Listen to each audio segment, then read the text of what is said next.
10-15 வருஷம் தான் இருக்கும். அதுக்கு முன்னுக்கு சும்மா ஒரு சிலை மட்டும் வச்சுட்டு சும்மா ஒரு கூரை மாதிரி கட்டி தான் இந்த கோயில் இருந்துச்சு எங்களுக்கு. நாங்க அப்ப கூட கோயிலுக்கு நிறைய பேர் வந்து அப்ப வேற மாதிரி இருந்துச்சு. அப்ப அந்த கோயிலுக்கு வந்து கொஞ்சம் பயமா இருக்கும். இந்த மரம்லாம் பார்க்க உங்களுக்கு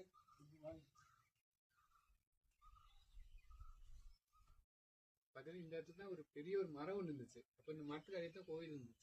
அப்புறமேட்டுக்கு பெருசாக ஆக அந்த கோயில் மாத்தி கட்டணும், மாத்தி கட்டுங்க. அந்த கோயில் பேர் வந்து இப்ப வந்து மலைமாரியம்மன் கோயில்னு இருக்குது கோயில் பேரு.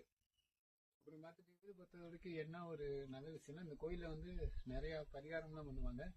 இப்போ உங்களுக்கு ஏதாச்சும் வேண்டிக்கிட்டு நடக்கணும், நம்ம என்ன பண்ணுவோம், இங்கேருந்து நிறைய கோயில் போவோம். மேல்மருவத்தூர் அங்க இங்கெல்லாம் மாரியம்மா கோயில் தேடி பார்த்து போவோம்.